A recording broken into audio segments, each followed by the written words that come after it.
Roy Suryo dan Rismond Tapepar betul-betul hari ini kelimpungan, sahabat. Kita tahu bahwa segala bentuk serangan dia lancarkan kepada Pak Jokowi setelah ijazah palsu yang dia tuduhkan termentahkan.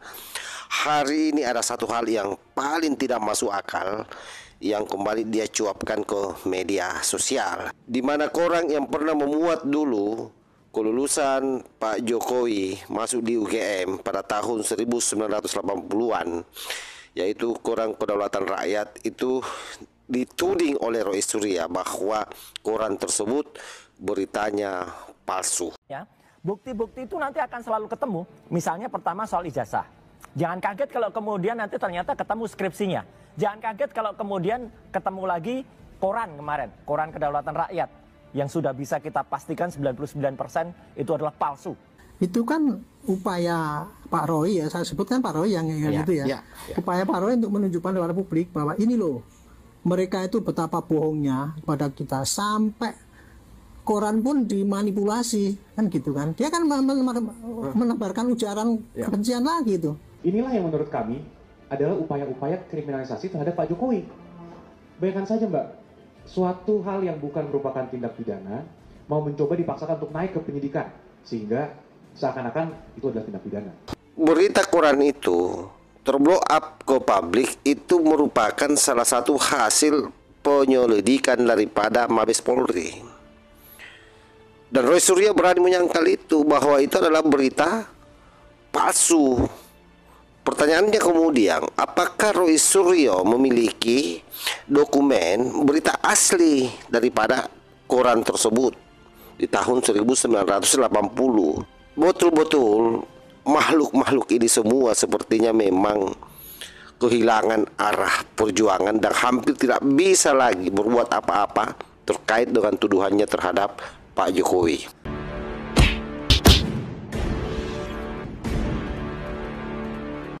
Assalamualaikum warahmatullahi wabarakatuh. Om Swastiastu, Namo Buddhaya, salam kebajikan. Kembali bersama 9.0 TV dari Buta Pandita Lupi Kabupaten Bulukumba. Tuduhan Roy Suryo betul-betul sangat keji, sahabat ya. Sangat wajar kemudian kalau orang ini betul-betul dikenakan pasar berlapis. Karena memang apa yang dia lakukan ini sudah di luar daripada konteks kritik. Jauh dari situ. Betul-betul apapun yang dia lakukan, judulnya hanya satu: bagaimana Pak Jokowi dan seluruh keluarganya buruk di mata rakyat Indonesia. Dan apapun dia akan lakukan. Jadi seandainya pun Pak Jokowi memperlihatkan ijazah aslinya, tetap dia akan ngeyel. Karena pasti tetap akan mengatakan palsu berdasarkan perspektifnya. Karena kalau orang ini waras, sahabat, maka saya yakin ketika UGM sudah merilis satu pernyataan bahwa ijazah Pak Jokowi asli, maka niscaya orang ini tidak akan keluar-keluar lagi di media. Tetapi sepertinya karena dia yakini bahwa ijazah itu asli, maka mencoba masuk di skripsi.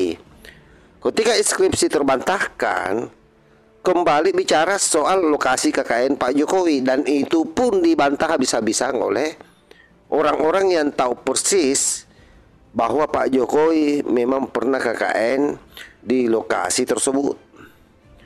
Dan tidak sampai di situ. Terakhir ini Roy Suryo, sebagaimana yang saya cuplikan di video awal itu, kembali menuding bahwa pemberitaan koran yang namanya Kedaulatan Rakyat di masanya itu tahun 80-an yang memberitakan tentang kelulusan Pak Jokowi masuk di UGM, itu pun dia pastikan 99% palsu. Coba kurang ajarnya ini Roy Suryo ini.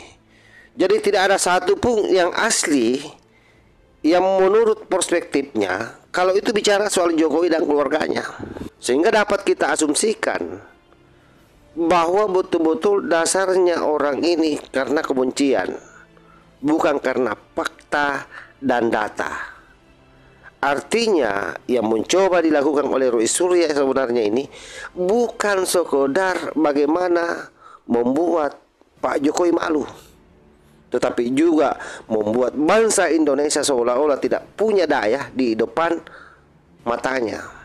Betapa kurang ajarnya orang ini semua. Sehingga saya berharap sebenarnya dengan situasi yang ada, orang-orang yang memiliki kewarasan di negeri ini harus berbicara. Termasuk saya kira kalau memang diperlukan, Pak Prabowo harus mendorong secepatnya kasus ini berproses. Dalam tanda petik ya, bukan berarti bahwa kita mendorong Pak Prabowo mengintervensi, tapi paling tidak mengatensi agar prosesnya berjalan cepat. Karena saya yakin diintervensi dan tidak diintervensi pun orang ini pasti dihukum. Tinggal menunggu waktu saja. Jadi jangan polisi kemudian bermain-main dengan isu ini, karena ini sangat berbahaya untuk bangsa kita. Dan bahkan dalam satu wawancara, penasihat ahli Kapolri pun juga mengomentari apa yang disampaikan Roy Suryo, termasuk pengacara daripada Pak Jokowi. Nah, untuk lebih jelasnya coba kita simak bagaimana beliau Pak Rianto dan pengacara Pak Jokowi memberikan penjelasan soal apa yang dilakukan hari ini oleh Roy Suryo pasca dia tahu bahwa ijazah Pak Jokowi asli. Ya, bukti-bukti itu nanti akan selalu ketemu. Misalnya pertama soal ijazah. Jangan kaget kalau kemudian nanti ternyata ketemu skripsinya.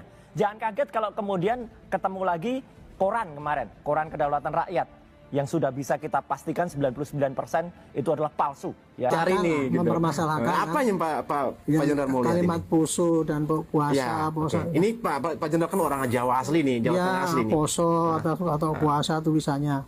Itu kan upaya Pak Roy, ya saya sebutkan Pak Roy yang itu ya. Upaya Pak Roy untuk menunjukkan kepada publik bahwa ini loh, mereka itu betapa bohongnya kepada kita, sampai koran pun dimanipulasi kan gitu kan. Dia kan menebarkan ujaran kebencian lagi itu, menebarkan fitnah lagi Pak, ini sampai ini pun itu dimanipulasi dia dengan menuduh bahwa ini kan kalau dulu kan tulisannya kan gitu, sekarang kan kok maksudnya kan poso bukan puasa kan gitu. Itu kan analisis dia kan, analisis dia kalau zaman segitu gitu. Tapi ya, apakah itu ada kaitannya dengan untuk membuktikan bahwa itu pasti itu korannya itu pasti direkayasa apa enggak? Kan belum dibuktikan sekarang. Itu kan hanya analisis si Roy Suryo aja baru mengatakan itu korannya itu adalah koran yang palsu lah. Dibuat dalam rangka untuk mendukung buktinya oleh Pak Jokowi kan gitu.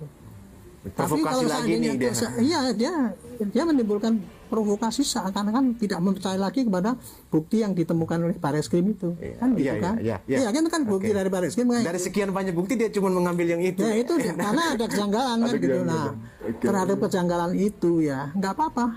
Itu kalau itu dianggap itu suatu ya. Kalau itu dianggap itu sebagai suatu pemalsuan ya. Tapi nanti kalau itu dibawa ke persidangan, pasti hakim akan nanyakan, Pak, kalau ini memang koran ini palsu, mana koran yang betul-betul waktu itu terbitan yang sama, yang menurut Bapak itu yang asli? Kan tidak bisa hanya dikatakan ini zaman itu belum ada huruf ini. Hakim mana mau percaya kayak gitu? Berarti ini manajemen atau pihak perusahaan dari Kedaulatan Rakyat ini bakal bisa pasti jadi saksi. Kalau untuk membuktikan apa gitu benar apa enggak, pasti manajemen KRI dipanggil nanti untuk membuktikan apa yang dituduhkan oleh Pak Roy itu tadi gitu. Penyelidikan di Barreskrim mengenai keaslian ijazah Pak Jokowi itu sudah dihentikan. Jadi laporan mengenai adanya ijazah Pak Jokowi yang palsu itu sudah dihentikan karena tidak ditemukan tindak pidana apapun, sehingga dapat disimpulkan bahwa ijazah Pak Jokowi asli. Nah, itu dulu yang paling penting, karena masih banyak pihak-pihak yang coba membangun narasi seakan-akan itu belum selesai, masih perlu dibangun lagi, dibuka lagi, gelar khusus dan lain-lain. Kalau mereka mengatakan gelar khusus harusnya dimintakan sebelumnya. Ini sekarang dari pihak Barreskrim sudah melakukan investigasi penyelidikan yang begitu luas, yang sangat komprehensif, yang seharusnya mereka senang. Ketika seorang pelapor melapor sesuatu, diperiksa sangat komprehensif, ternyata tidak ditemukan tindak pidana. Nah, permasalahannya sekarang mereka mengatakan bahwa kok dihentikan, Pak? Ini tidak boleh dihentikan di penyelidikan, harusnya dilanjuti ke tingkat penyidikan. Inilah yang menurut kami adalah upaya-upaya kriminalisasi terhadap Pak Jokowi. Bayangkan saja, Mbak, suatu hal yang bukan merupakan tindak pidana mau mencoba dipaksakan untuk naik ke penyidikan, sehingga seakan-akan itu adalah tindak pidana. Nah, ini bagaimana kalau analoginya kan ada orang melapor, Pak Polisi, ada yang kemalingan nih, rumah tetangga saya, silakan ditindaklanjuti. Polisi melakukan penyelidikan, ditanya yang punya rumah, hilang nggak Pak barangnya? Oh tidak. Ya selesai.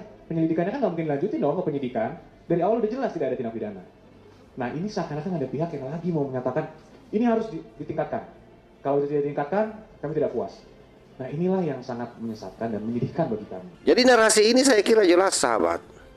Artinya apa yang disampaikan oleh Pak Rianto, yang disampaikan oleh pengacara daripada Pak Jokowi ini, betul-betul hanya orang lungu yang luar biasa yang tidak memahami dan bisa mencerna ini. Bahwa apa yang dilakukan oleh Roy Suryo jelas-jelas itu adalah sebuah pelanggaran hukum yang bisa dikena pasal berlapis. Bayangkan dia memfitnah orang, bayangkan dia menghasut di media sosial, bayangkan dia menyebar hoax, berita palsu di media sosial, betul-betul berlapis-lapis. Jadi orang ini nanti semua kita berharap pihak kepolisian betul-betul memperbaiki proses penyelidikannya, menaikkan cepat ke tingkat penyidikan dan mengirim masuk ke pengadilan, sehingga orang ini semua cepat ditangkap. Karena saya yakin sudah banyak rakyat Indonesia yang gerah dengan orang-orang ini semua. Demikian, wallahu muwaffiq ila aqwamit thoriq. Wassalamualaikum warahmatullahi wabarakatuh.